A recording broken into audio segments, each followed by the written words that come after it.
Hello everyone, ये series है Bangalore to Ooty तक की। ये है पार्ट 1। आज हम जाएंगे Bangalore to Mysore within 100 rupees में सिर्फ। तो चलिए वीडियो की शुरुआत करते हैं। सुबह के बजे हैं 3 और ये देखो हम लोग स्टेशन पहुंच चुके हैं। तो स्टेशन पे पहुंच के तो सबसे पहले हम लोग गर्मा गर्म कॉफ़ी, क्योंकि ट्रेन आएंगी अभी 4 बजे। तो बहुत सारे शॉप यहाँ पे ओपन रहते हैं रात में, क्योंकि स्टेशन ही है ना, बहुत बड़ा स्टेशन है।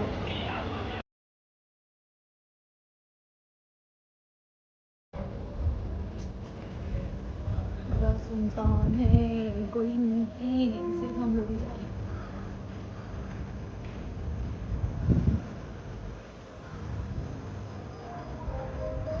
जैसे कि आपने कैप्शन में देखा, तो चलो वीडियो की शुरुआत करते हैं और आपको मैं बताऊंगी आप 90 रुपीज़ में कैसे पहुंच सकते हो बेंगलोर टू मैसूर। तो ये वाली वेबसाइट है, यहाँ से आप अपने ट्रेन की टिकट बुक कर सकते हो। तो ये जो टिकट है ना, ये स्लीपर क्लास की नहीं है, आपको बैठ के जाना होता है, वैसी वाली सीट है। बट स्लीपर क्लास की भी टिकट है, उसकी प्राइस भी ज़्यादा नहीं है, 150 है। बट आपका जो बैंगलोर से मैसूर का जो जर्नी है ना, सिर्फ 2 घंटे का। और जैसे जैसे मैसूर करीब आता है, आपको इतने सुंदर नज़ारे देखने मिलते हैं, तो स्लीपर क्लास की टिकट निकाल के करोगे ही क्या।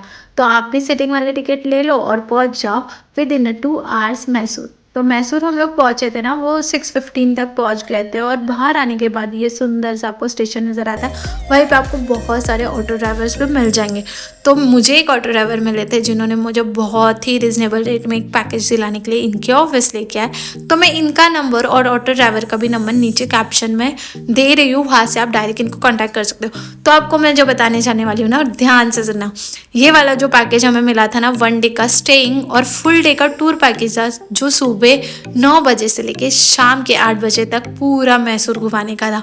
वो हमें पड़ा था 2300। तो आप अभी काउंट कर लो कि हमें पर पर्सन कितने कम पैसे लगे हैं, कि हम लोग एक दिन का स्टे भी करेंगे और पूरा मैसूर भी घूमने वाले हैं। वहीं पे आपको बगल में ही ना, ये बहुत ही फेमस साउथ इंडियन एक होटल था, जहाँ पे हम लोग गए, ब्रेकफास्ट किया। तब तक हमारी बस भी आ गई थी। आपको मैं बता दूं, ये बस आपको पूरा दिन घुमाती है, वो भी साथ में आपके गाइड भी होते हैं। All the day you are going to travel 120 kilometer. Mysore, this is not an industrial city, just like a Bombay, Calcutta, Bengaluru, Chennai. Mysore, purely tourist center. Mysore, it's called pensional paradise. It's very neat and clean city. Present population 17 lakhs. Area of the Mysore 65 kilometer. Height of the city 2225 feet above the sea level. Local language. मैंने जो आपको costing बताई थी ना, पर person 1075 rupees, वो आपकी staying की और आपके ट्रैवलिंग के चार्जेस है। आप जितने भी जगह मैसूर में घूमते हो, हर एक जगह पे आपको टिकट्स लगती है। बट आप अगर टूर पैकेज के साथ आते हो, आपको आपके 550 रुपीज़ गाइड के पास दे देने हैं। वो आपको सारी टिकट्स निकाल के दे देंगे। उनको यहाँ पे लाइन लगाने की ज़रूरत नहीं पड़ती है, क्योंकि वो यहाँ के लोकल लोग हैं जो कि टूरिस्ट को लेके आते हैं। अगर आप खुद से भी टिकट्स निकालना चाहते हो तो निकाल सकते हो, बट आपको बहुत ही लंबी चौड़ी लाइन लगानी पड़ती है। तो मैं आपको प्रेफर करूँगी कि आप गाइड के थ्रू ही चले जाओ। तो अब मैं आपको और एक चीज़ बताऊंगी कि हम लोग वीकडेज़ में गए थे, फिर भी ऑलमोस्ट 1-1 घंटे की लाइंस थी। कुछ लोगों को ऐसे लग रहा था कि शायद ही वो ज़्यादा पैसे लेंगे, बट वो आपको पूरा कैलकुलेशंस भी बता देते हैं कि वो इतने चार्जेस क्यों ले रहे हैं और कितनी टिकट्स आपको कितने कितने में मिलती है। तो सारी चीज़ें क्लियर होती है। तो ऐसा कुछ नहीं है कि एक्स्ट्रा पैसे आपके कुछ जा रहे हैं। तो ये देखिए, ये है आर्ट गैलरी के मेन राजा जो थे वो। उसके अलावा आपको यहाँ पे इतनी सारी सुंदर सुंदर ना पेंटिंग्स देखने मिलेंगी। ये देखो, फिरंगी लोग जो यहाँ पे आए थे, उनके साथ राजा महाराजाओं की फ़ोटोज़ देखने मिलेंगी। कुछ एंटीक चीज़ें हैं, म्यूज़िक इंस्ट्रूमेंट्स है, जो कि आप सच में एंजॉय करोगे देखते वक्त। तो ये आर्ट गैलरी तो मस्ट विजिट है। आर्ट गैलरी घूम ली और फिर हम लोग निकल पड़े थे अपने नेक्स्ट डेस्टिनेशन के लिए। वो भी मैं आपको बताती हूँ। रास्ते में आपको ना बहुत सारी ऐसी सिल्क साड़ी की शॉप्स भी नज़र आती है, और आपका एक स्टॉप यहाँ पे भी होता है, वहाँ पे आप शॉपिंग कर सकते हो, बट फोटो वीडियो अलाउड नहीं है।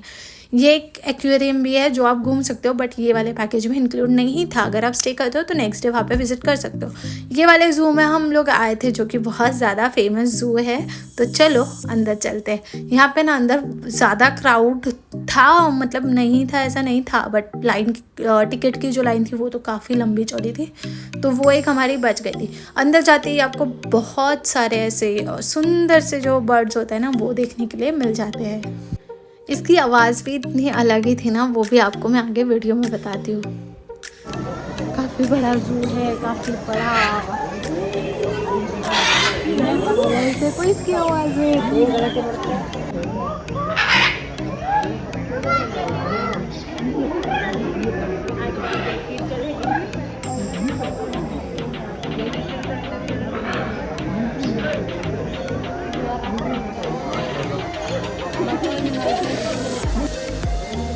देखो कितने सारे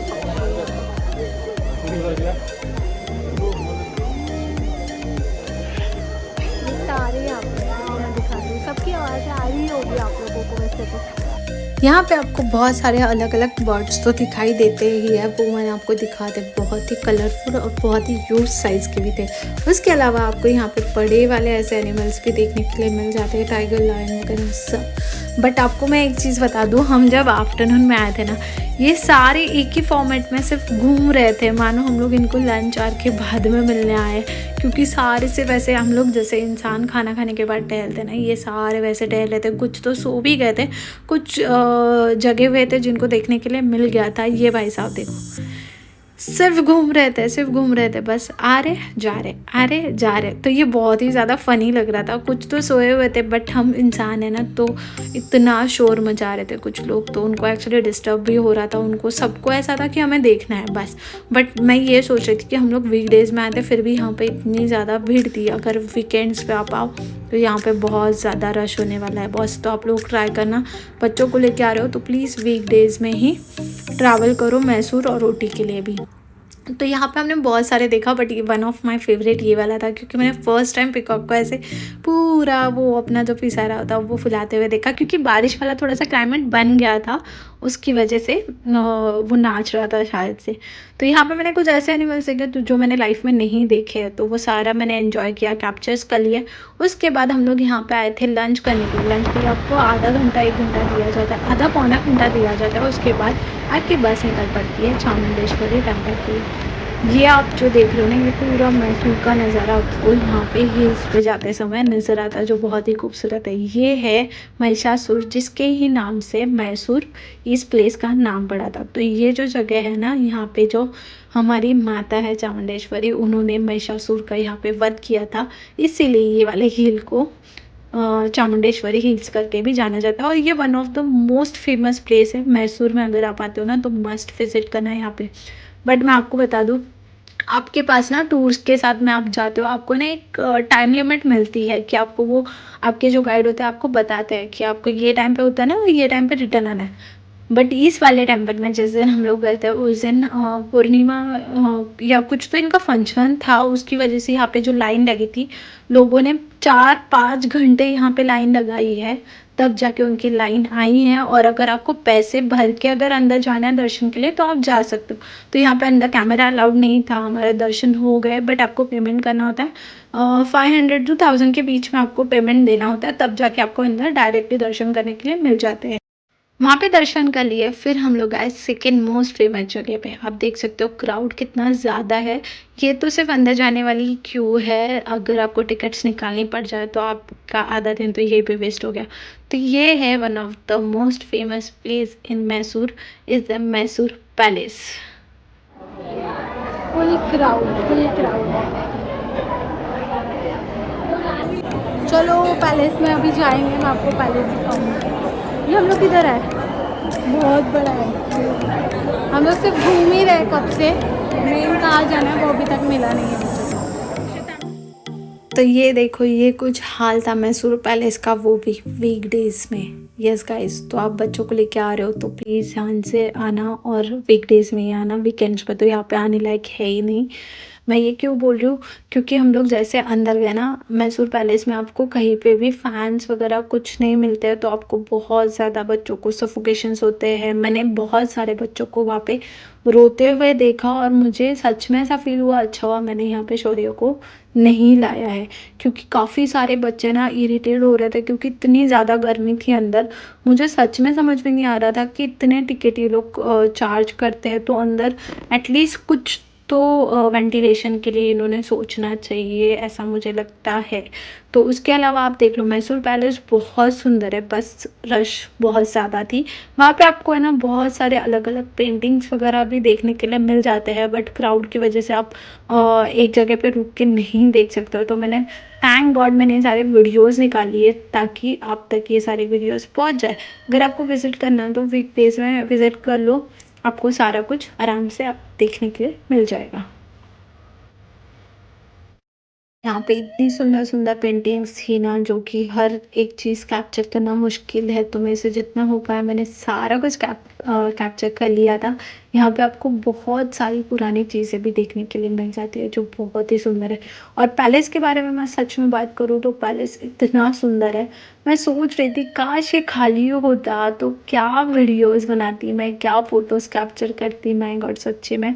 बट सच में बताऊँ honestly, Mysore palace one of the most beautiful palace I have ever seen. तो ये देख रहे हो ना आप, ये सारी सिल्वर की बनी हुई चेयर्स थी, और ये देखो ये वो जगह है जहाँ से महाराजा खुद अपनी प्रजा को सारी चीज़ें एक्सप्लेन करते थे। तो यहाँ पे बहुत सारी चीज़ें एक्चुअली देखने के लिए मिल गई, तो उसी से हम लोग खुश हो गए। और मैसूर पैलेस में बहुत सारी मूर्तियाँ भी थी, उसमें से ये देखे इन्होंने ये मैसूर पैलेस के लिए जो भी किया था वो सारी डिटेल्स यहाँ पे दी गई है, इसलिए उनको यहाँ पे बहुत अच्छे से रिप्रेजेंट किया है। उसके अलावा पैलेस आपको मैं बताऊँ ना बहुत सुंदर है, और ऊपर भी जाने के लिए आपको मिल जाता है।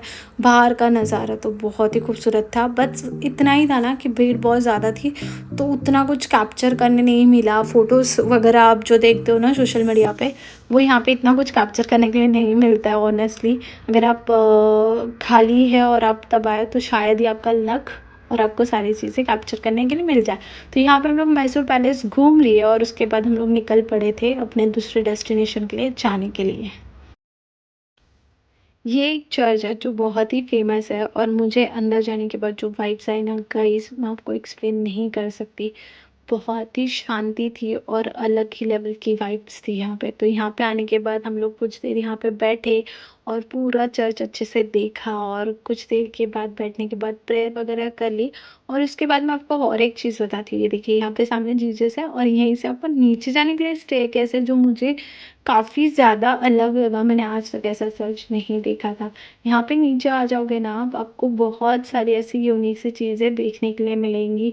और यहीं पे ना आगे आने के बाद जो हमारे मंदिर में दान पेटीज होती है ना, उस टाइप से यहाँ पे बहुत ही यूनिक सा बनाया हुआ था। और यहाँ पे देखिए सामने कुछ भी नहीं था, बट वहाँ पे अंदर जाना मना है ऐसा लिखा था, तो मुझे वहाँ पे कुछ डिटेल्स एक्चुअली अच्छे से नज़र नहीं आए कि वो किस लिए है, बट मैंने कैप्चर कर लिया था। ये देखिए अंदर ऐसे आपको मैरी है या कौन सी मूर्ति है, मुझे एक्चुअली आइडिया नहीं था, क्योंकि मैंने रीड नहीं किया, तो मैं आपको कुछ भी इंफॉर्मेशंस नहीं बताऊंगी। तो मुझे ये बहुत ही सुंदर सा ये चर्च देखने के लिए मिला, तो मैंने ये देखा, कैप्चर कर लिया वीडियोस में। मुझे बहुत अच्छा लगा ऑनेस्टली। वहीं से ये बाहर जाने का रास्ता है, नीचे से ही आप ऊपर तो आ जाते हो, पर आपको बाहर जाने के लिए ये एक रास्ता है जहाँ से आप बाहर जा सकते हो, जहाँ पे बहुत सारे नेम्स लिखे हुए थे।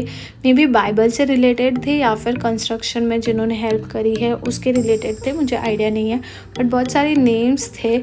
उसके अलावा मैंने यहाँ पे कुछ अजीब सी चीज़ें भी देखी, जो मैं आपको आगे बताऊँगी। कि कुछ लोग हैं ना टूरिस्ट करके यहाँ पे आते हैं, कुछ चीज़ें घूमते हो आप लोग, कुछ अच्छी चीज़ें होती है, बट प्लीज़ उसको ख़राब करने के हिसाब से मत आओ। ये देखिए कुछ ऐसी चीज़ें लोग आके करते हैं, जो मुझे सच में बहुत ही गंदा लगता है। कि आप कहीं पे जा रहे हो तो प्लीज़ उनकी जगहों को वैसे ही रखो जो आप घूमने के हिसाब से जा रहे हो। बाहर आते हो तो आपको एक छोटा सा केव नज़र आता है, जहाँ पे अंदर जाने के लिए अलाउड था या नहीं था पता नहीं, बट हमारा बस का टाइम ऑलमोस्ट हो गया था, और बारिश भी बहुत सी तेज़ से हो रही थी, तो हम लोग ने ये फटाफट जो था ना चर्च घूम लिया। फिर हमको दिखाया वैष्णो टेम्पल जहाँ पे वीडियोस कैप्चर करना अलाउड नहीं था, तो मैंने नहीं किया। फिर हमें दिखाया गया था टीपू सुल्तान का पैलेस जो कि पूरा गिरा हुआ कंडीशन में था, तो मुझे वो वीडियो शूट करना एक्चुअली अच्छा नहीं लग रहा था, तो मैंने नहीं किया।